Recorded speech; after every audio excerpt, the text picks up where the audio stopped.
Good day, and welcome to round 2 of watching Church of Blow. Please tell me if this reaction format is tedious. I'm not married to it. But for now, at least, it provides the challenge of having to do these in one take because it would be really stupid if I didn't.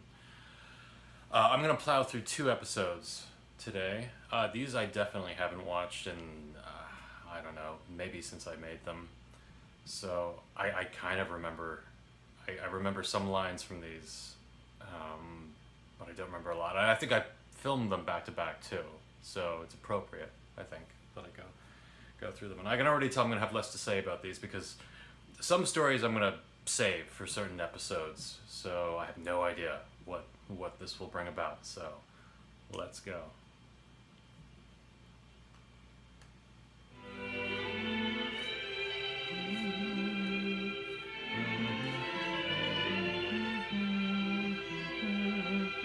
Hi, I'm Reverend Cornelius Blow. Welcome to my church. I've been thinking these last couple days about our Sabbath, our holy day. It seems to me the Christians got their Sunday all wrapped up. We don't want to step on any toes here.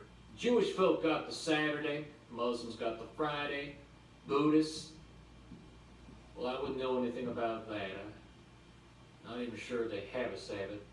I don't know what those people do. I'm sure it's all very nice. Wear a lot of orange though, some of them. Not sure I like that. It's one of the rules of the Church of Blow that its followers should never wear any orange regalia in public. First rule. So, Friday, Saturday, Sunday, that's pretty much the weekend covered, but we have another 4 days to play with here. The Thursday's out for me. That's when I got my evening class. I'm doing a little cookery course. I have my reasons. I can do a Wednesday, though. I don't have a lot going on Wednesday. Plus, that puts the Sabbath right in the middle of the week. Kind of emphasizes its importance. You see, other folk may have their Sabbath on the weekend when it's more convenient because there's not a whole lot going on anyway. But at the Church of Blow, we take our Sabbath a little more serious. But if you all prefer a Tuesday slot, I can do a Tuesday as well. Just send along a message, let me know which suits you best. At the Church of Blow, we know it's important to keep the Sabbath holy. And maybe not quite so important when the Sabbath actually is. Now, I see we got some new viewers come to check out the Church of Blow. Now, instead of just looking, why not join us? No one ever got personal salvation from standing outside the church and looking in through the window, okay? All he ever got that way was wet. If it's raining. No one ever got rained on inside the Church of Blow. Press that subscribe button, become one of the chosen. Follow me. I've been Reverend Cornelius Blow, and you've been very kind. Wow.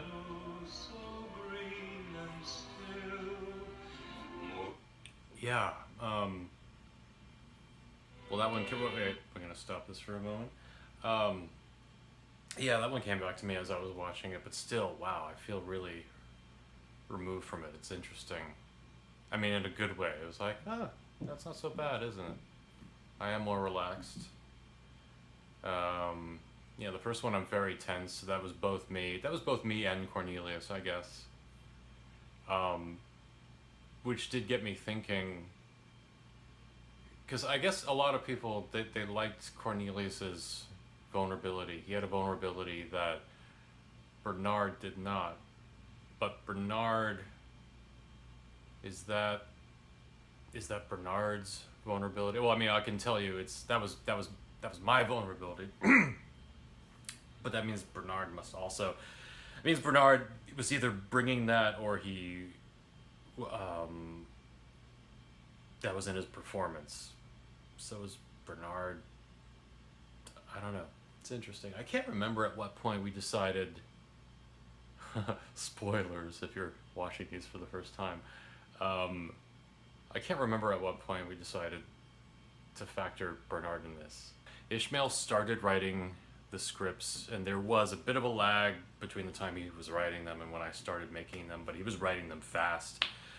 And we were discussing the direction of it, and we came up with the twist that about the actor, And I don't know. I'd have to consult the old emails to figure out when that happened.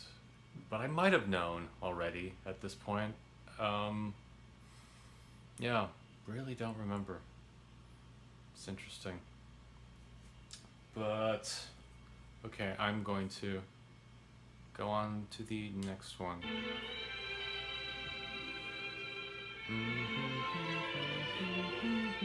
Physical church. Hi, I'm Reverend Cornelius Blow. Welcome to my church. My friend Lauren, I know her from my cookery course, she asked me an interesting question the other day. She said, Cornelius, where exactly is the Church of Blow? I said, Lauren, how do you mean? She said, well, from my house, I could direct you to the nearest Baptist, Anabaptist, Seventh-day Adventist, the Jesuits, and the Catholics. I could direct you to the synagogue. I've heard rumors there's a mosque not too far. But how would you direct me to the Church of Blow? I said, Lauren, it's here, in your heart. No, seriously, she said, where is it? You see, Lauren is a very nice woman. She makes a mighty fine chocolate brownie, but she's not so hot when it comes to life's more spiritual matters. The Church of Blow don't require no big, cold building with a leaky roof and a drought that squeezes the very life out of your lungs. You people watching now are the Church of Blow. Unless, of course, you haven't subscribed yet, in which case you're a heathen and tarnation awaits you. The Church of Blow doesn't want you to sit for 2 solid, butt-numbing hours singing songs with 14 different verses. I mean, sure, if you like singing, go ahead and sing. Express yourself however you like. Feel free. No rapping, though. One of the rules of the Church of Blow is that we do not rap. The Church of Blow prides itself on its freedom and its flexibility. It's a church to suit your lifestyle. Think of all the people who can't get to a physical church. The sick, the housebound, the apathetic, Alaskans. Should these people be excluded from personal salvation? At the Church of Blow, we say not. These people may not be able to get to a physical church, but they can get on YouTube, and if you can get on YouTube, you can attain personal salvation. All you have to do is hit that subscribe button, join the Church of Blow, follow me. And remember, the Church of Blow is in the hearts and minds of its congregation and not in some building. But maybe, one day, if we get enough people, we can build a real church.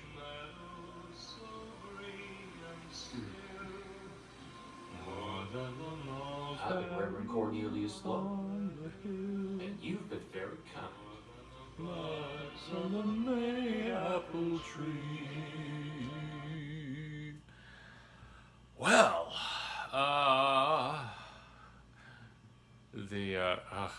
those iMovie fades, the ones where it freezes you and then it fades, because man, it's the only fade I had the option of using at that time, and it really stands out to me now. And I've moved from the futon to the chair. Well, there's a fascinating anecdote for you. It's my grandmother's chair, if anyone wants to know.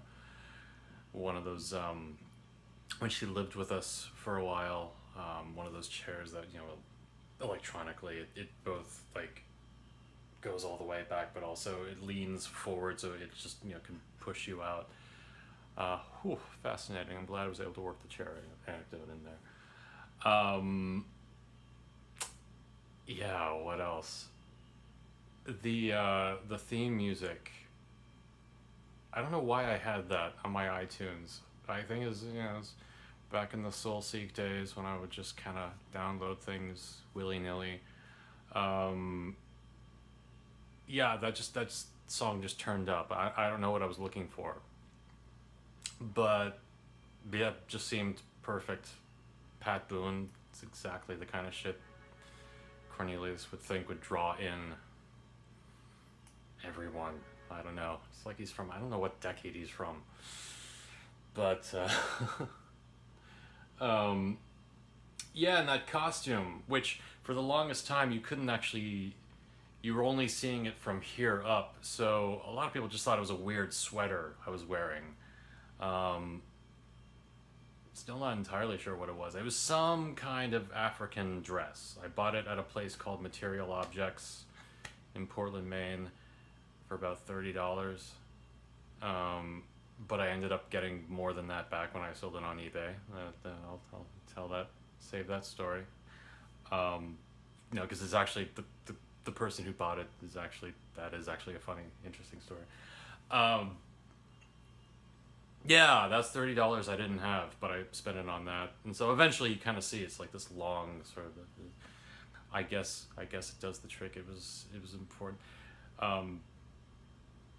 Ishmael never specified what the costume should be, and I just thought, he has to have something kind of long and ceremonial. That makes sense. Yeah, a lot of cutting in that one. The first one I really tried to nail in one take. I think I did. There was no cutting in that first one, and then the next two, getting really getting cutting it quite a bit. I don't think Ishmael ever expected me to memorize those at all. But it was really important to me that it didn't look like that I was reading anything, even though at that time that seemed acceptable. So a lot of fictional characters were reading off cards. It was the thing to do back then. But I've never actually done something. It actually really drives me nuts when people think that I'm reading off. God, there was the video. It was sit down, because I would be looking around. I thought in a naturalistic way. And somebody said that I was clearly reading. It's like, I'm clearly not reading. Look, my eyes are not going. If you read, your eyes go to the same place, not just all over. I didn't put words all over But so I always try to memorize. And in this case, I don't remember what I did. I must have memorized in spurts. Did a little here, did a little here. Editing wasn't so painful back then. Everything was low res and took no time at all. Yeah, simpler times. Yeah, I knew I wouldn't have much to say about these two. I enjoyed seeing them. That was cool. Already, just it's interesting watching this with some distance. It's like, yeah, these aren't bad. I've always loved Ishmael's writing, and this is why I was optimistic about the series in general. This is why I was prepared to go anywhere he wanted to take it. I threw some ideas at him, but for the most part I was just along for the ride. So, yep, that's it for today. I think I'll see you all tomorrow. Bye-bye.